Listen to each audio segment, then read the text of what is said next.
دستاریں، وہ پٹے، ٹوپیاں جو شہنشاہ لوگ استعمال کرتے تھے پرانے دور میں، اس طرح کی وہ چیزیں جو ہے وہاں ٹنگی ہوئی ہیں. تو میں بڑا شوق ذوق سے دیکھ رہا ہوں. دو بزرگ آتے ہیں جن کا شکل صورت قاضی بابا سے ملتی جلتی ہے. وہ میرے پاس آ کے کھڑے ہو جاتے ہیں اور بڑی عجیب ٹون میں مجھ سے پوچھتے ہیں کہ کیا تم نے قاضی بابا کو دیکھا ہے؟ دیکھا. ایسے بات کرتے جیسے کوئی یقین نہیں آ رہا. تو بڑے حیران ہو گیا کہتے ہیں وہ کیسے دیکھا؟ کہ جیسے میں آپ کو دیکھ رہا ہوں. وہ بڑے یوں ایسے عجیب سی ان کی وہ عادت ہوتی ہے دیکھ لیتے ہیں. اتنی دیر میں دیکھتا ہوں ایک صاحب اور آتے ہیں پان کھا رہے ہوتے ہیں، پی کی آن کی ہوتی ہے. ان کے ہاتھ جو ہے وہ آٹے سے پچھڑے ہوتے ہیں جیسے وہ آٹا گھونٹ رہے ہیں. ایسے محسوس ہوتا ہے کہ وہاں وہ لنگر پکانے والا ہے. وہ آ جائے تو وہ تو آگے سمجھا رہے ہیں کہ نہیں بھائی ایسی بات ہے جو آپ سمجھ رہے ہیں، یہ ان کا اپنا کرم ہے جس پہ کرم ہے. چھوٹے بڑے کی بات نہیں، کیونکہ میں ان کے سامنے بہت چھوٹا بچہ تھا. وہ کافی بزرگ تھے تو بڑے حیران ہوتے ہیں کہ اتنا چھوٹا سا بچہ یہ قاضی الدین بابا کو کیسے دیکھ رہے ہیں. تو جب وہ سمجھاتے ہیں تو وہ تھوڑا سا ایسے گردن ہلاتے ہیں. تو میں ان چیزوں کو دیکھ لیا ایسے یوں کر کے پھر میں نے سوچا، میں نے کہا یار یہاں آیا ہوں قاضی الدین بابا کے یہاں پہ دربار میں، تو چلے تھوڑا مراقبہ کر لیتے ہیں. مراقبہ سے پہلے یہ میں خواب میں کرتے ہوں. تو میں کہتا ہوں آج بابا سے تھوڑا بات کرتے ہیں. تو بابا جی مزہ آتا ہے کہ اپنے ٹون میں بات کریں جیسے بابا جی بات کر رہے ہیں. تو میں نے ایک شال لی ہوئی ہے، بیٹھ کے وہاں پہ شال میں تھوڑا سا یوں آگے کرتا ہوں، ہو گیا میرا ہو جائے.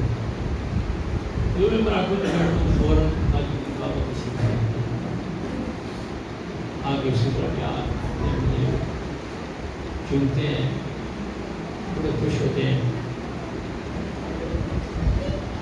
تو میں بابا جی سے خاص کر تو میں کہا بابا جی کیوں رے؟ میں سر تو میں نے کہا بابا جی میرا خیال رکھا کریں. کیوں رے؟ بات تو ایسی تھی کہ میں نے ویسی بات بتانے کے لیے مقام ہے. میں بڑا غلطیاں کرتا ہوں، بڑی گساخیاں کرتا رہتا ہوں. تو کہیں میری ضرورت تو بابا ذہن میں تھی کہ بابا جی میری بچائی نہ کرتے. تو میں نے بابا سے کیا کیا لگا کے رستے جیسے یار بڑی بات کرنے کی بات کرتے ہیں. تو تاج الدین بابا نے تین فکر ہوتے ہیں.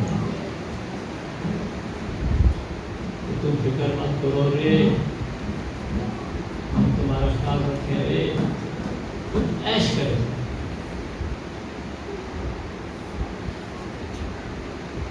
تو وہ کیفیت ختم ہوگی.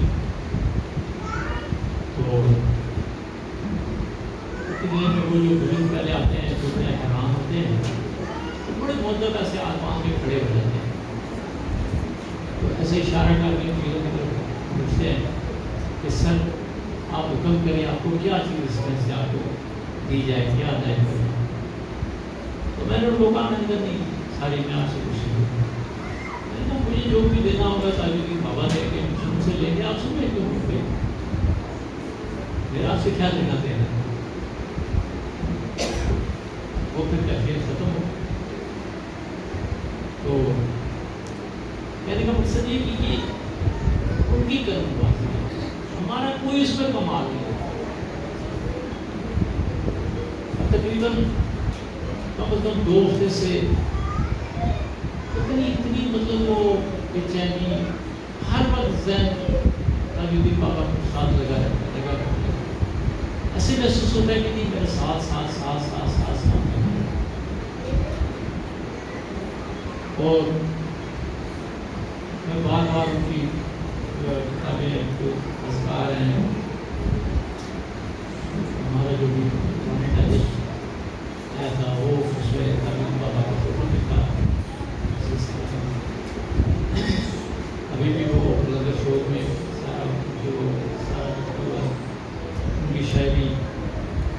بار بار پڑھتا ہوں میں کوئی دماغ آدمی ذرا سمجھ بھی نہیں آتی. ان کی شاعری ہوتی ہوئی ہے، وہ شاعری کی تو تشریح کی نہیں، تو وہ پڑھ کے بڑی عجیب تحقیقات ہو جاتی ہے. پھر تھوڑی تھوڑی سمجھ آتی ہے کہ بھئی یہ کائنات کیا ہے، یہ کائنات کیسے تخلیق کی گئی، تخلیقی فاضلے کیا ہیں، یہ کائنات کے اندر جو اللہ پاک نے نوع پیدا فرمائی ہیں ان کی تخلیق کے کیا فاضلے ہیں. پھر آگے گاؤں کے جو افراد ہیں جیسے جو انسانی ہے، نور زدہ ہے، جنات کی ہے، نور ملائکہ ہے، نباتات ہیں، جمادات ہیں، حیوانات ہیں، شجر ہیں، جبال ہیں، پہاڑ ہیں، یہ بے شمار نوع ہیں. تو تاج الدین بابا کی جو شاعری ہے ان کے فرمودات جب انسان پڑھتا ہے تو تھوڑی تھوڑی دماغ کی گرہ کھلتی ہے.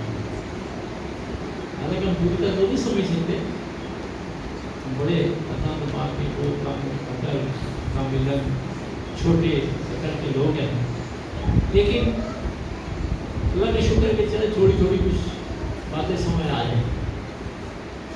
جب انسان اس پہ غور و فکر کرتا ہے پھر وہ باتیں سمجھ آنی شروع ہوتی ہیں. تو قاری بابا، بابا اور کیا یہ مٹی کو بڑی اہمیت ہے.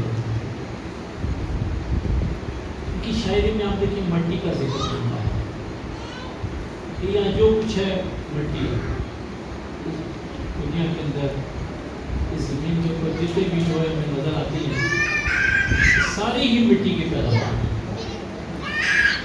چاہے انسان ہے، یہ نباتات ہیں، جمادات ہیں، حیوانات ہیں، جو پانیوں میں نظر آتا ہے، یہ زمین کے اندر بے شمار معدنیات، سونا، چاندی، یورینیم، تانبا، فاسفورس، گندم، پتہ نہیں کیا بے شمار چیزیں، کوئلہ، یہ ساری کی ساری جو مٹی ہے. جب انسان ان کی شاعری یا ان کے فرمودات پڑھتا ہے تو مجھے پتہ چلتا ہے کہ میری تو اپنی کوئی حیثیت ہے ہی نہیں، میں تو ہوں ہی مٹی. مٹی کے ساتھ کودہ گیا ہوں، مٹی کا پتلا بنایا گیا ہوں. اس مٹی کے پتلے میں جب تک اللہ کا یہ دھول کام کر رہا ہے انسان چل رہا ہے، پھر رہا ہے. لیکن قرآن میں بھی تو اللہ تعالیٰ فرماتے ہیں کہ انسان ناقابل تذکرہ ہے، اس کے اندر اپنا نور بھرتے ہیں. پھر اللہ فرماتے ہیں میں نے اپنی رگی جان میں سے قصہ نکال کے انسان کے اندر ڈال دیا. تو یہ جو روح ہے یہ اللہ تعالیٰ کی ذات اقدس کا ایک حصہ ہے، جز ہے، اور یہ سکون کو ملنے کے لیے تڑپتا ہے. بندہ سمجھا جی میرے اندر بے چینی ہے، دراصل یہ بے چینی اس روح کے اندر ہے. جیسے کہ ندیاں، نالے، دریا بڑے زور شور سے بہتے ہیں، ان کے اندر جوش کیوں ہے؟ اس لیے کہ سمندر سے ملنا چاہتے ہیں. جب یہ سمندر کے اندر چلے جاتے ہیں، مل جاتے ہیں تو پرسکون ہو جاتے ہیں. اسی طرح یہ روح انسان کی یہ جز اس کل سے مل نہیں جاتا، اس وقت تک اس کے اندر بے چینی، اس کے اندر تڑپ اس پہ قائم رہتی ہے. اور دیکھیے اللہ سے جو بلانے والے ہستے ہیں یہ ہے انسان اپنے طور پہ اللہ کا عارف نہیں بن سکتا. اس کے اندر بھی دیکھیے کچھ قوانین ہوتے ہیں. جب تک آپ اپنی روح کا اظہار حاصل نہیں کرتے کبھی اللہ کے عارف نہیں بن سکتے. یہ جو آپ کے اندر روح ڈالی گئی اس کے اندر بے شمار صفات اللہ نے اپنے بندے کی جیسے بے شمار صلاحیتیں ہیں. ہمارے لوگ بتاتے ہیں 11,000 سے زیادہ صلاحیتیں اس کے اندر. جب انسان مراقبہ کرتا ہے، تفکر کرتا ہے، غور و فکر کرتا ہے اور اپنی روح کی طرف رجوع کرتا ہے تو پھر آہستہ آہستہ انسان کو صحیح سے واقف ہونا شروع ہو جاتا ہے۔ یہ جو اللہ تعالیٰ نے انسان کا دماغ بنایا ہے، اس کے اندر کھربوں سیلز، اس میں بمشکل 200 سیلز ہیں جو چارج ہوتے ہیں جس انسان کی دنیا پہ کام کرتا ہے۔ اگر آپ مشقیں کرتے ہیں، مراقبے کرتے ہیں، چلے کاٹتے ہیں، تبے داریاں کرتے ہیں، روزے رکھتے ہیں، تسبیحات کرتے ہیں، اللہ کو یاد کرتے ہیں، یہ کسی کی پرانی ہستی کے زیر نگرانی نہیں جاتا، اپنے طور پر نہیں کرتے ہیں، نہ بھی کر سکتا ہے۔ تو جب انسان کرتا ہے تو پھر اس کے دماغ کی سینس مزید چارج ہونا شروع ہو جاتا ہے۔ پرانی لوگ بتاتے ہیں کہ 200 سینس اس کے چارج ہوتے ہیں، وہ یہ ساری دنیا کے کار سارے جان دیتا ہے۔ اگر کسی کے 250 سینس چارج ہو جائے تو وہ دنیا کے جینیس ترین انسان کا ہے۔ یہ جتنے سائنٹسٹ وغیرہ ہوتے ہیں، اس طرح کے اسکالر ہوتے ہیں، کیونکہ 250 سینس ہے جو دماغ کے چارج۔ اگر کچھ مشقیں، مراقبے، ریاضتیں کرنے کے بعد اگر کسی بندے کے چند ہزار سیلز چارج ہو جائیں تو وہ نہ پھر ماورئی کو مقام مارے ہوتا ہے، اس کے اندر بہت ساری صلاحیتیں پیدا ہو جاتی ہیں۔ وہ بندہ پھر جو ہے جز میں کوئی جز کو دیکھتا ہے، آسمانوں کی سیر کرتا ہے، بالبین کی سیر کرتا ہے، وہ ٹائم اسپیس سے آزاد ہو جاتا ہے۔ ایسے اللہ تعالیٰ فرماتے ہیں کہ وہ جو رومنس، اگر تم میری حدود میں سے نکل کر بتا سکتے ہو بتاؤ، تم ان کناروں سے نہیں نکل سکتے مگر سلطان سے۔ سلطان ایسی صلاحیت کی جو ٹائم اسپیس سے آزاد ہے۔ سلطان یہ آپ کی روح ہے۔ جن لوگوں کو روح کا اذہان حاصل ہو جاتا ہے سلطان سے واقف ہو جاتے ہیں۔ بڑی بڑی بزرگ ہستیاں ہیں، وہ اللہ تعالیٰ سے ریکویسٹ کرتی ہیں کہ اللہ پاک سلطان کو ہمارا معاون مددگار بنا۔ جب یہ سلطان معاون مددگار بن جاتا ہے تو پھر انسان کے اندر جو ہے معاشرے کی پیدا ہوتی ہے۔ اب دیکھیں دوسرے بزرگوں کے متعلق آپ نے سنا ہوگا کہ وہ بندے کشش سکت سے آزاد ہوئے، بہت سارے بزرگ ہیں جو مردوں کو زندہ کر رہے ہیں، حضرت عیسیٰ علیہ السلام کو۔ تو میں نے اپنے مرشد سے ایک دفعہ پوچھا، میں نے مردہ زندہ کیسے کرتے ہیں؟ یہ تو بڑا مشکل کام نہیں ہے فرمانے، لیکن یہ کوئی بڑا آسان کام ہے، بڑا کیسے؟ فرمانے لگے دیکھیں یہ دنیا جو ہے یہ ٹرائی ہے، جتنی مادی ہے ٹرائنگل دنیا،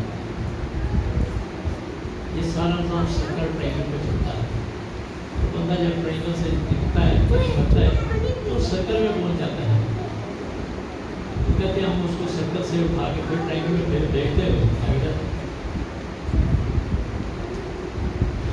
بڑا آسان کام ہے لیکن کرنا بڑا مشکل کام ہے۔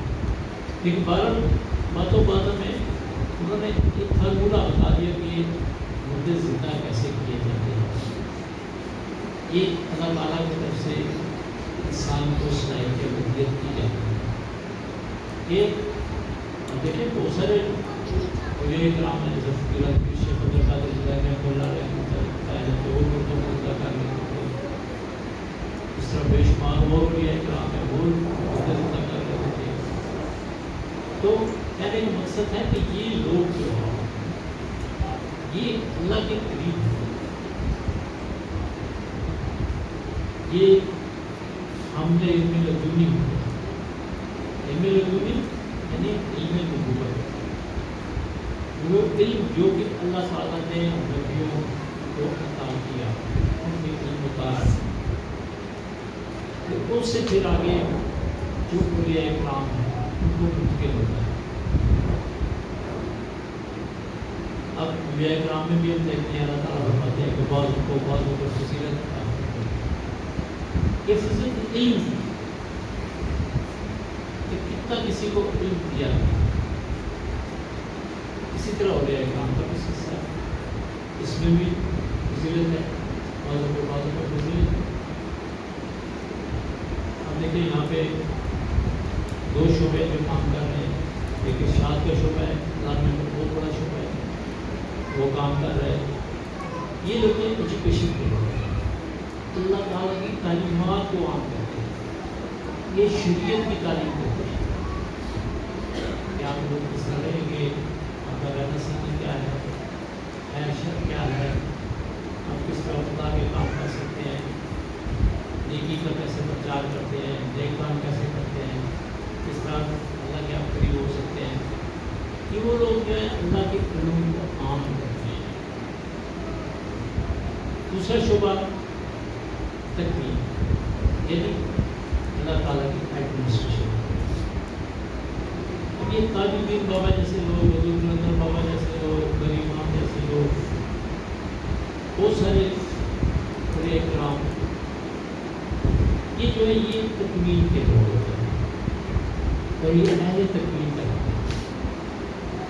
اب ہوتا یہ ہے کہ یہ اللہ تعالیٰ کی طرف سے کوئی سسٹم ہے. میں نے تو پوچھا اپنے پوچھے کہ حضرت خواجہ شمس الدین صاحب سے تو میں نے کہا جی کئی لوگ ہیں وہ لوگ آپ کے پیچھے پڑے رہتے ہیں اور تھوڑا سا کچھ بتا کر دیتے ہیں جیسے کہتے ہیں اردو منہ میں زیرے والی بات ہوتی ہے.